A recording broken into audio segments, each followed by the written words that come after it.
What's up, YouTube, Gen Nation? How's it going? ScytheX here with another video, another reaction. This time we are doing Bill Burr.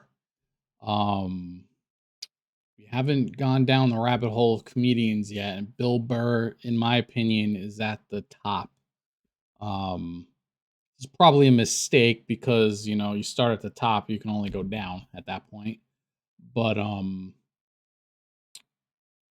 Bill Burr's the man. I've been following him for a long time. I'm very very much a fan of his, and as well as other comedians like Chappelle and Andrew Schultz, you know Jim Gaffigan, people like that.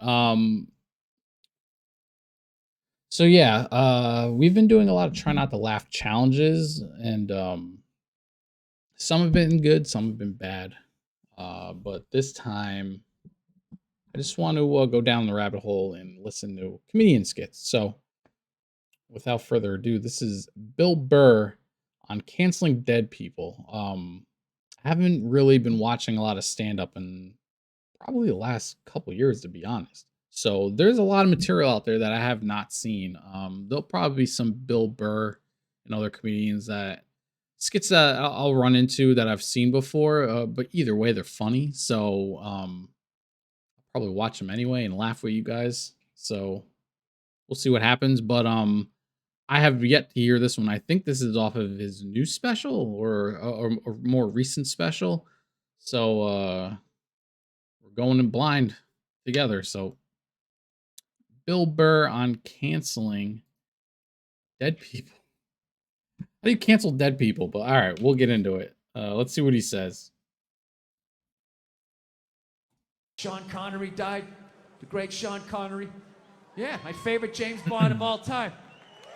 Yeah, and he was getting a proper send-off for about 8 minutes on Twitter, and then the first hairy-legged white chick shows up, right? And she's just got to be like, yeah, yeah. Are we really going to celebrate this man who advocated the hitting of women? It's like, first of all, he didn't advocate hitting women, okay? He just said, every once in a while, you give him a little Every time he mocks somebody, he always has to do with his voice. Yeah, it's so a little funny. back of the hand, you remind him who's making the box office. You reset their hard drive. That's all he said, okay? Yes, it's a crazy statement in 2021. 1976, it's not good, but it's not crazy. Right? And he's born in 1930. You gotta put the shit in historical perspective. You ever watch, I love old movies. You ever watch movies from the 30s, 40s, and 50s? Yeah. Anytime a woman even has heightened emotion, there's some guy like, get a hold of yourself, see? Yeah, go make me a pie, put it on the windowsill. Right? Yeah, see, make me a pie, see? That's what he grew up watching. Let the cloud. I grew up in the 70s. I thought being a truck driver was a cool thing. You had a monkey for a friend.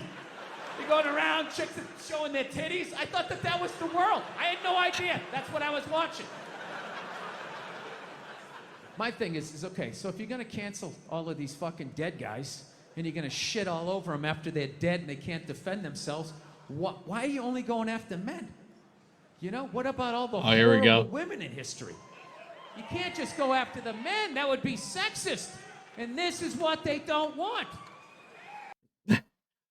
If you've never listened to Bill Burr before, he does not give a shit. He's going to say what's on people's minds that are too afraid to say, or he's just going to tell you how he feels and not give a crap if it offends anyone. And he knows where every line is. And you ever watch the Chappelle show? And it was the Charlie Murphy skit talking about Rick James, and he was always like, Rick James was a perpetual line. What do you say? A perpetual line crosser, a line stepper, or something like that.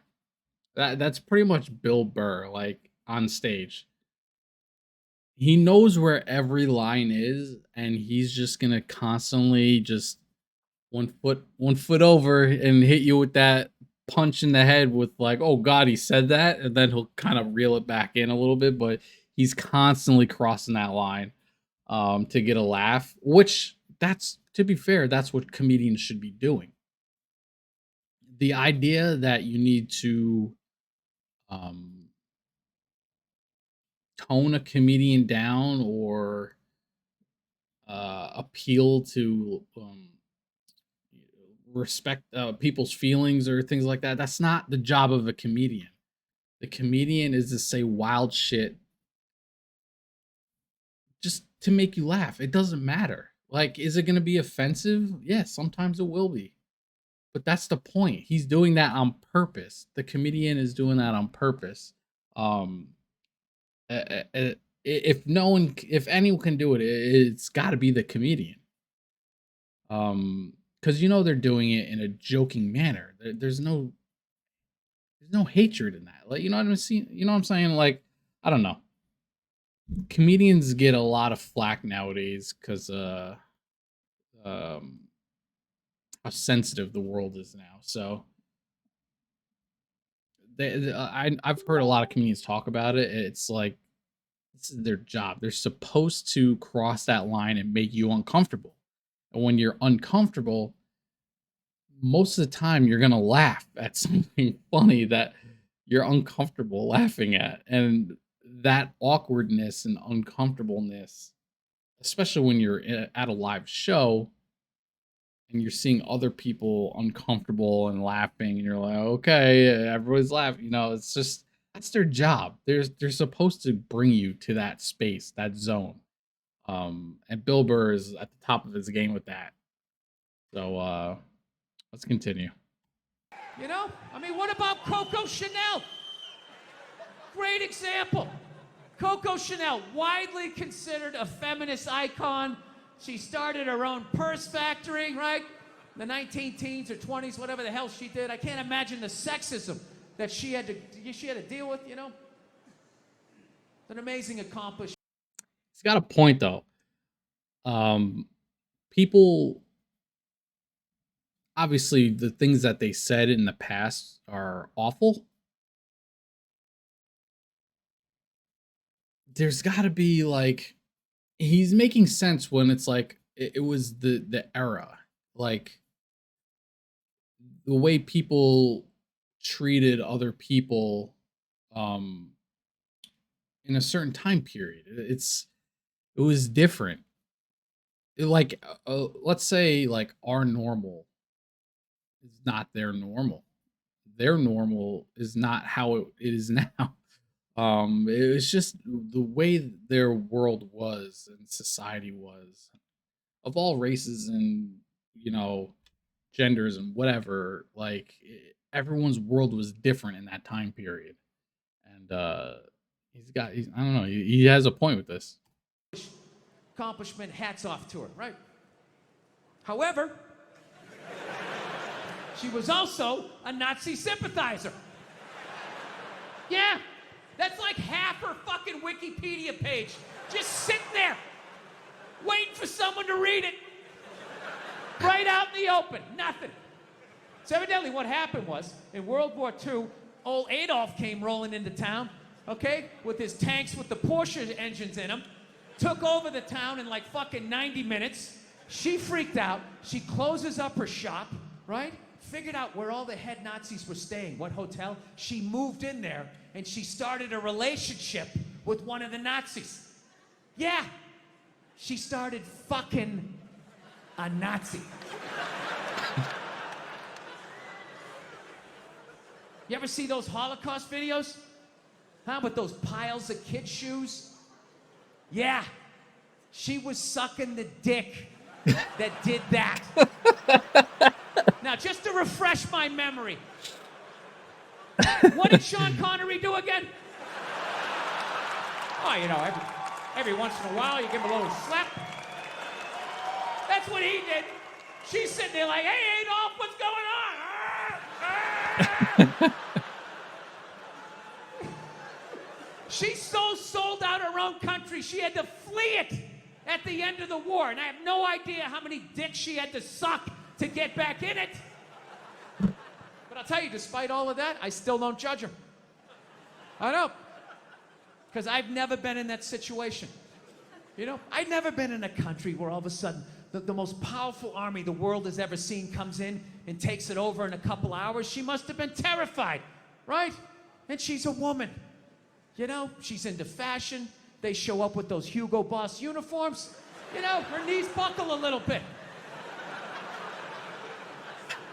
Things start getting ugly. People are getting shot in the street. She's freaking out, you know. And she's a woman. And women know, push comes to shove, when you get your back against the wall, no matter how bad it gets, they always have the option of fucking their way out of a situation. They always got that card they can play, right? All women know this. All women know this. Men don't realize this till they go to prison. But women learn this early on. She had the option, and she took it. I can't get mad at her for that, you know? So she's dead and gone. I think she's up there in heaven. I think she made it. She's up there with Sean Connery. Every once in a while, they have a disagreement. He gives a little slap, you know? She doesn't care. Once you shit on a Nazi's chest, I mean, a little backhand's not going to freak you out. Jesus can't say anything. He got a hooker, right? Everybody's got a little something they did.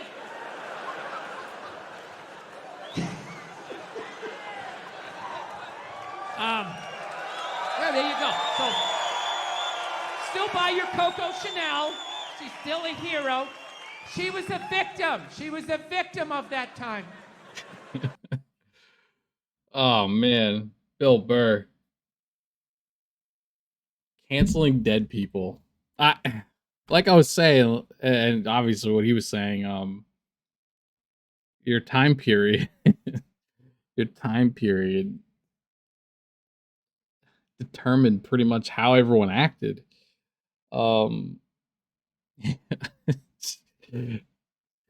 She was fucking Nazi dick. He goes, yo, Bill Burr's a savage. He don't give a fuck. So yeah, that was Bill Burr canceling dead people. Let me know what you thought of the video. There'll be more of these coming. We are running a charity right now, so follow us on Twitch and hit the like button and subscribe here on YouTube. Leave a comment. Let me know what you thought of the video, and hit up our Facebook group because that'll have all the information about the charity and stuff. Two of the boys in GGEN are battling for their respective charities, and the winner will get the money raised to go to their charity of choice. So it's a great cause, good old fun, a lot of shit talking, and yeah, I think it's 2-2 right now. So stay tuned for more reactions from me, from Chris, from One Shot, and we'll keep the train rolling. It might be a train wreck, but it's still going to be rolling in one way or another. So yeah, that was Bill Burr. Thank you for watching. Let me know how you thought of it, and see you next time. Gen Nation, we out.